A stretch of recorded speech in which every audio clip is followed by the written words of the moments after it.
திருமணம் செய்யும் அனைவருக்கும் வீடு. மனைவியை கோடரியால் வெட்டி கொலை. பாரிய மோசடியில் ஈடுபட்ட வைத்தியர். எச்சரிக்கையை மீறிச் சென்ற தந்தை சடலமாக மீட்பு. 9 மாவட்டங்களுக்கு சிவப்பு எச்சரிக்கை. திருமணம் செய்யும் அனைவருக்கும் வீடு.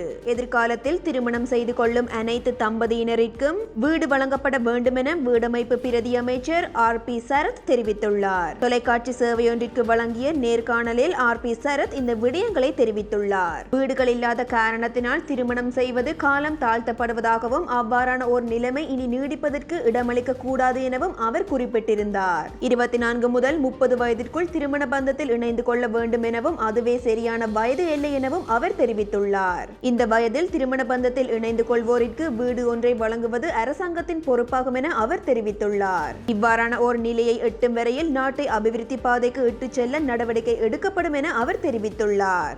மனைவியை கோடாரியால் வெட்டி கொலை. கதிர்காமம் போலீஸ் பிரிவிற்கு உட்பட்ட செல்ல கதிர்காமம் ரஜமாவத்தை பிரதேசத்தில் ஒருவர் தனது மனைவியை கோடாரியால் வெட்டி கொலை செய்துள்ளதாக கதிர்காமம் போலீசார் தெரிவித்தனர். இச்சம்பவமானது நேற்று இடம்பெற்றுள்ளது. சம்பவத்தில் செல்ல கதிர்காமம் பிரதேசத்தைச் சேர்ந்த 34 வயதுடைய பெண்ணே உயிரிழந்துள்ளார். குடும்ப தகராறு காரணமாக கணவன் தனது மனைவியை கோடாரியினால் வெட்டி கொலை செய்துள்ளதாகவும் கொலையின் பின்னர் சந்தேக நபர் பிரதேசத்தை விட்டு தப்பிச் சென்றுள்ளதாகவும் போலீஸ் விசாரணையில் தெரிய வந்துள்ளது.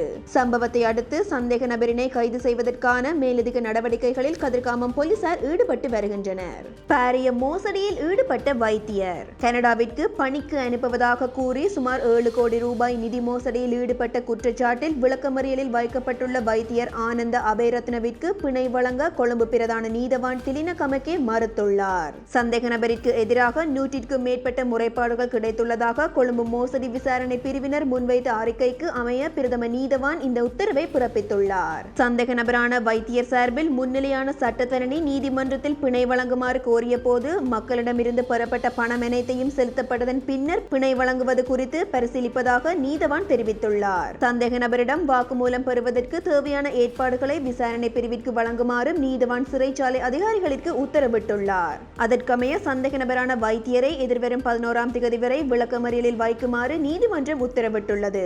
இச்சம்பவம் தொடர்பில் ஜாஎல பிரதேசத்தைச் சேர்ந்த ஸ்ரீ ஆனி மெனம்பேரி என்ற சட்டத்தரணியும் கைது செய்யப்பட்டு நீதிமன்றத்தில் ஆஜர்படுத்தப்பட்ட நிலையில் அவருக்கு நீதிமன்றத்தினால் பிணை வழங்கப்பட்டது. சந்தேக நபர் சார்பில் சட்டத்தரணி ஜகத் அபேநாயக்க நீதிமன்றத்தில் முன்னிலையாகியதாக தெரிவிக்கப்படுகின்றது. எச்சரிக்கையை மீறிச் சென்ற தந்தை சடலமாக மீட்பு. யானோயா முகத்துவாரத்திற்கு அருகில் மீன்பிடித்துக் கொண்டிருந்த போது படகு கவிழ்ந்ததில் நபர் ஒருவர் உயிரிழந்திருப்பதாக தெரிவிக்கப்பட்டுள்ளது.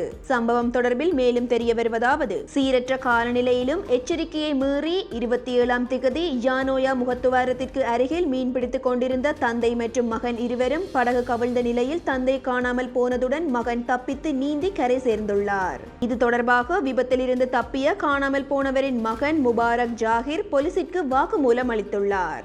இதனையடுத்து காணாமல் போன நபரின் சடலம் புடவைக்கட்டு சாகரபுர பகுதியில் இன்று காலை கண்டெடுக்கப்பட்டுள்ளது. குறித்த சம்பவத்தில் புல்மோட்டை ஒன்று இலுப்பையடி சந்தியைச் சேர்ந்த 56 வயதுடைய செயலாப்தீன் முபாரக் என்பவரின் சடலமே இவ்வாறு மீட்கப்பட்டுள்ளது. சம்பவம் தொடர்பிலான மேலதிக விசாரணைகளை புல்மோட்டை போலீசார் மேற்கொண்டு வருகின்றனர். நாட்டின் 9 மாவட்டங்களுக்கு சிவப்பு எச்சரிக்கை. நாட்டில் ஏற்பட்டுள்ள சீரற்ற காலநிலை காரணமாக 9 மாவட்டங்களுக்கு விடுக்கப்பட்ட மண் சரிவு எச்சரிக்கை நீடிக்கப்பட்டுள்ளது. இந்த மண் சரிவு எச்சரிக்கை இன்று மாலை 4 மணி வரை நீடிக்கப்பட்டுள்ளதாக தேசிய கட்டட ஆராய்ச்சி நிறுவனம் தெரிவித்துள்ளது. அதன்படி கண்டி, கேகாலை, மாத்தளை மற்றும் நுவரெலியா மாவட்டங்களின் சில பகுதிகளுக்கு சிவப்பு எச்சரிக்கை விடுக்கப்பட்டுள்ளது. பதுளை, கொழும்பு, கம்பஹா, கேகாலை, குருநாகல், நுவரெலியா மற்றும் ரத்னபுரி மாவட்டங்களுக்கு மஞ்சள் எச்சரிக்கை விடுக்கப்பட்டுள்ளது.